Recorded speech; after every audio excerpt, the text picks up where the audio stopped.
Hey guys, welcome back. Today we're going to solve Leetcode problem number 20, valid parentheses. So the problem statement says that given a string S that contains just these characters, determine if the string is valid. It's valid if the open brackets are closed by the same type of brackets. They also must be closed in the correct order, and every closed bracket must have a corresponding open bracket of the same type. So what does this mean? Well, if we have a string that looks like this is considered valid because the open paren is followed by a closed paren of the same type. However, this would not be considered valid because this is a different type of closed paren than this.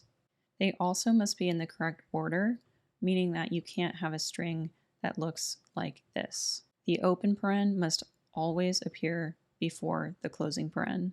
So let's take a look at a slightly more complicated example to figure out how we might programmatically solve a problem like this. So given this input, the best way to figure out if it's valid is just to loop through the string and go character by character. As soon as we find a closed paren, we want to check if the immediately preceding character is the corresponding open paren of the same type. And if it isn't, for example, if this is a bracket instead of a curly brace, then we know that this is not a valid string. But since these are the same type of parens, we can go ahead and just delete them from the string altogether. Because essentially we've determined that this subset of the string is valid, so we no longer need to care about it. So we've deleted those from the string, and now we go to the next character. It's an open paren, so we don't care. The following character is a closed paren. Therefore, we do the same process. We check if the previous character is the open paren that corresponds to this type of closed paren, and it is. So we can go ahead and delete those from the string as well. And so we continue this process of just moving forward in the string and comparing the current character to the previous character and removing it entirely.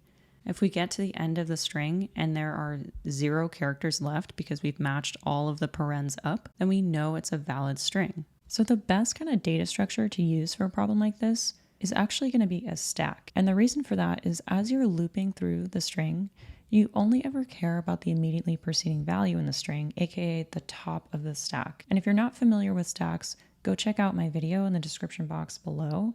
It'll really help to solve a problem like this. Okay, let's flip back over to Leetcode and try to code up a solution. So the first thing we can do is instantiate our stack. And then as we're looping through the string, we need some way of knowing if the character we're looking at is a closed paren. And then we also need to know what is the open paren that corresponds to that closed paren. So we can create a dictionary structure that looks like this, where the keys are the closed parens and the values are the open parens that correspond to those closed parens. So now we can loop through the characters in the string, and for every character we can check, is it in matches? Because if it is, that means we found a closed paren.